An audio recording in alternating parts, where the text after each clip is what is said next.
Queridos amigos, queridas amigas, vamos então para mais um ensinamento que hoje virá através do livro do José Carlos de Luca, que se chama Na Luz da Grande Vitória, né? Na Luz da Vitória. Tem uma passagem aqui de Augusto César que nos diz: justo notar que falamos aqui do campo físico, no qual se encontram muito mais adversários do que os amigos, a fim de harmonizarem relações e podarem arestas. Vou repetir porque eu gostei disso aqui. Quem fala isso é Augusto César. Ele diz assim: justo notar que falamos aqui do campo físico, no qual se encontram muitos adversários do que os amigos. Então aqui na Terra a gente se encontra mais adversários do que amigos. Aí continua, a fim, tem um objetivo, a fim de harmonizarem relações e podarem arestas. É por isso que a gente vive em sociedade.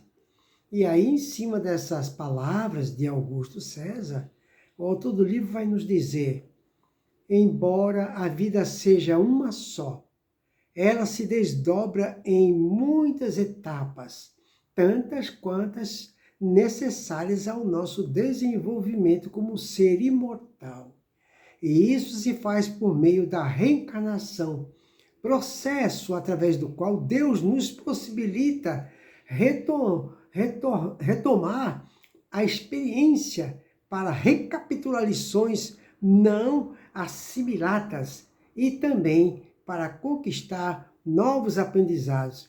Quem fala isso é Leon Denis. Muito bem. E o próprio Leon Denis vai nos dizer, a alma, olha o que Leon Denis nos diz, a alma, depois de residir temporariamente no espaço, renasce na condição humana, é o nosso caso, trazendo consigo a herança boa ou má do seu passado.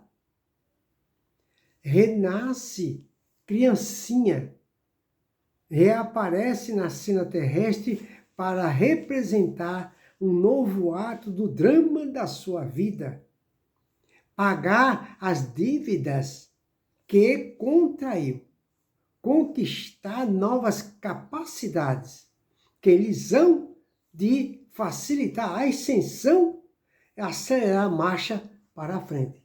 Leon Denis que nos fala isso. Eis aí o nosso destino aqui na Terra. É esse aí, se resume nisso. Ele continua aqui. É intuitivo pensar que nos seria impossível assimilar todos os saberes e virtudes do mundo numa única etapa, numa única existência.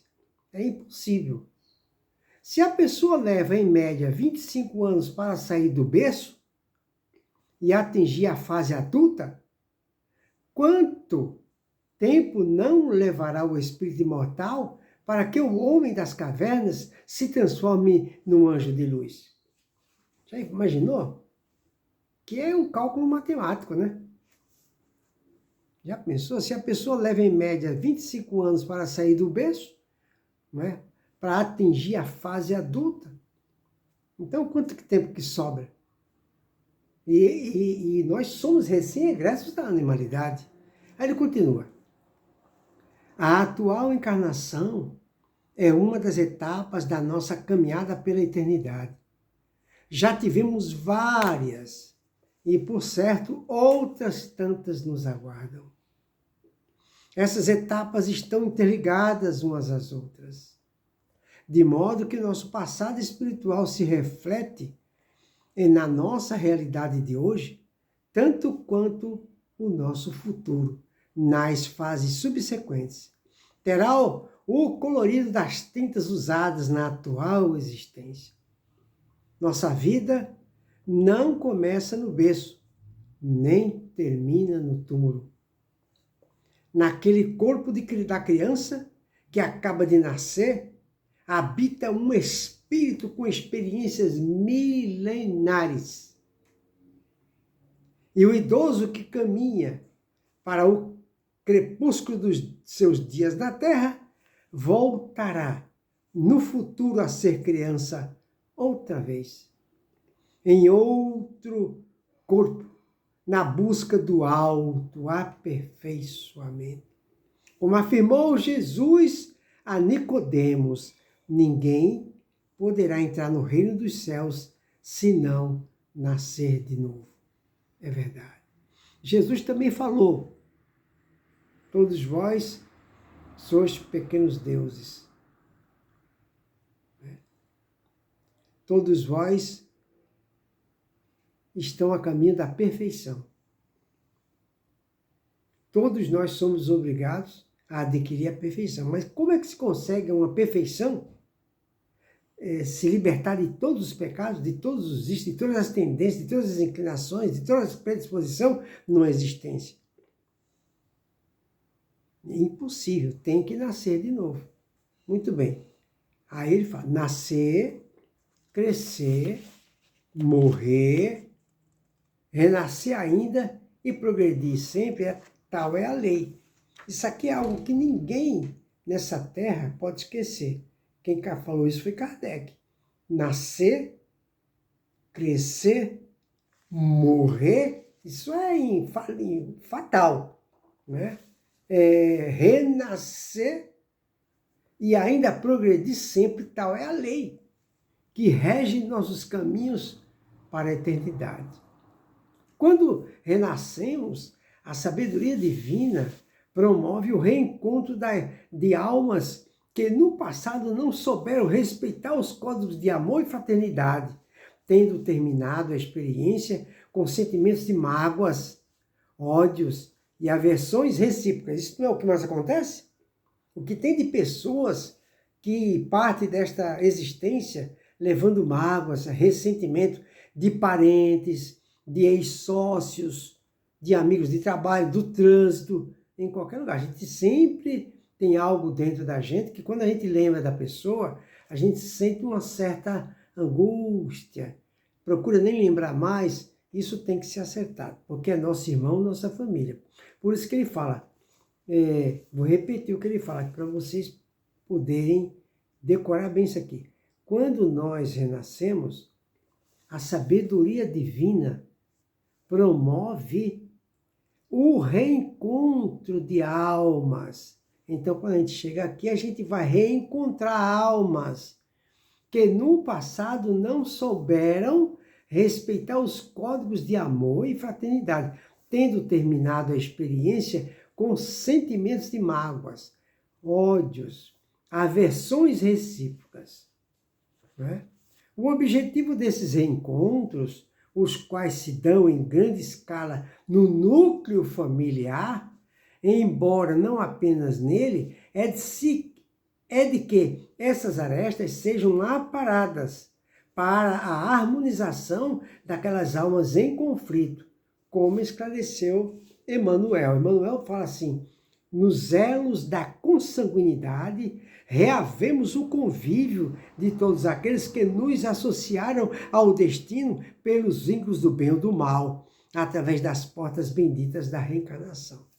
Então, a nossa família, os nossos filhos, nossos pais, nossos irmãos, tios, primos, nesse conjunto familiar, esses são reencontros.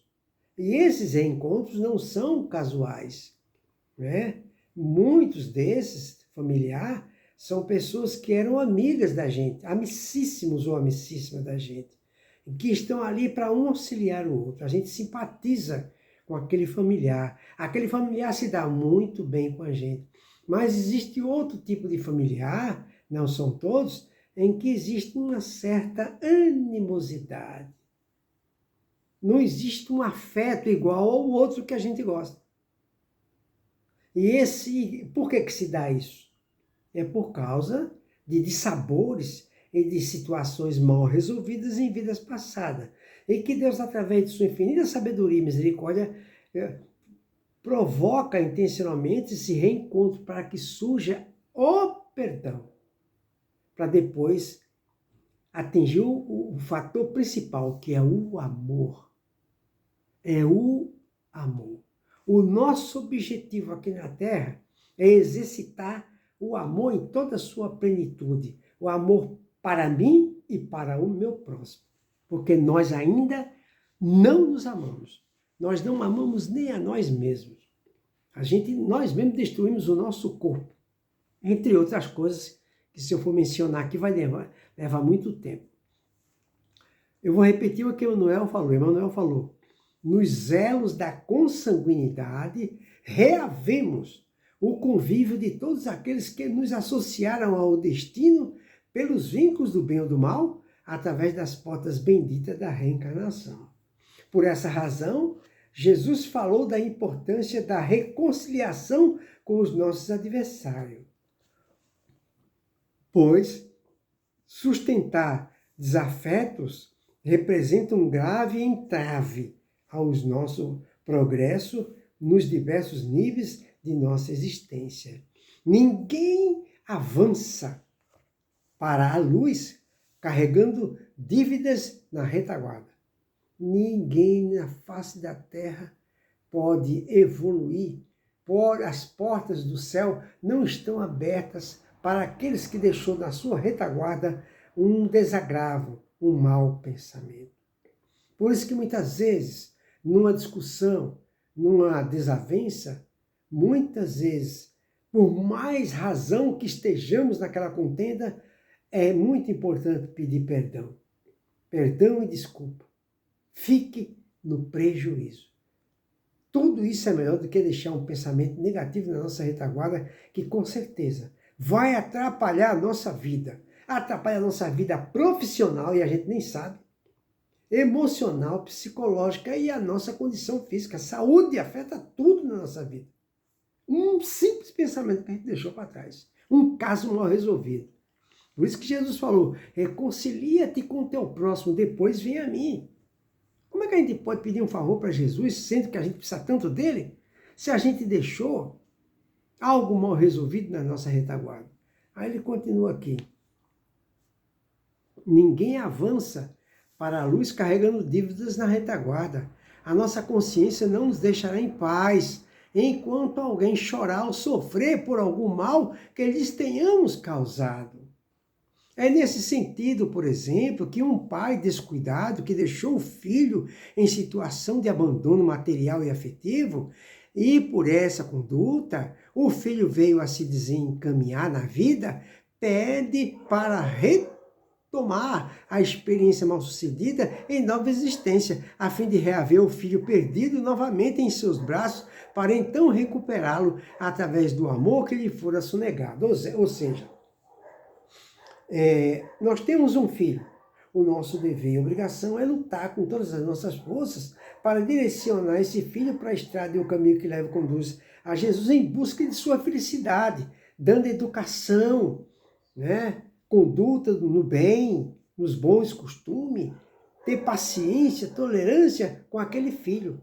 Mostrar o caminho do bem e do amor para ele e lutar pela felicidade dele. Mas se nós, os pais, através de sua negligência, como a gente vê tanto aí, por causa da negligência dos pais, esse filho vier a sofrer, ele será cobrado lá no plano espiritual. Sua própria consciência que irá lhe cobrar de forma implacável. Aí a gente pede uma nova oportunidade para Deus. E Deus dá uma nova oportunidade.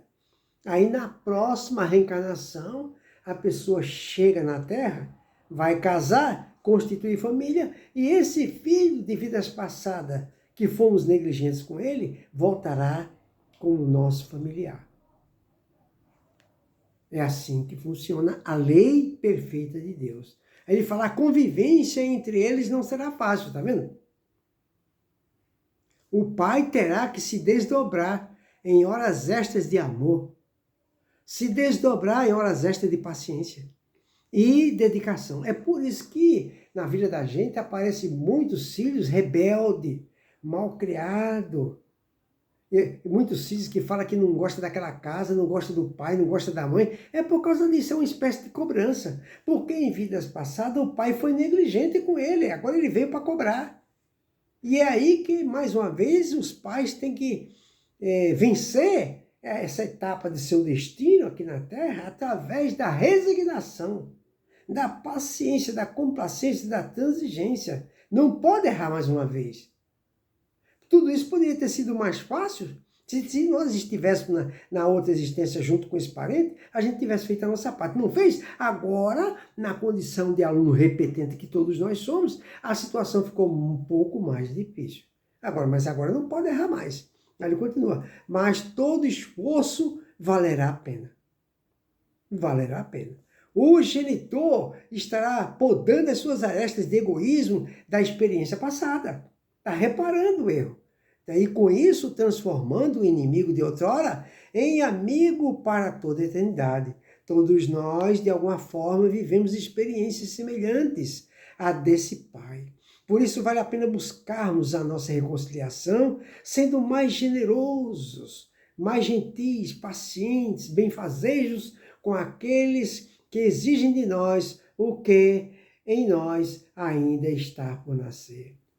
Jos Birgin, escritor norte-americano, escreveu que a solidão é um lugar bom para visitar uma vez ou outra, mas ruim de adotar como morada. Conviver é terapêutico, faz bem à alma e à saúde, prolonga e dá sentido à vida. Aprender a conviver bem implica em aprender a conversar, aprender a ouvir, aprender a aceitar, aprender a amar.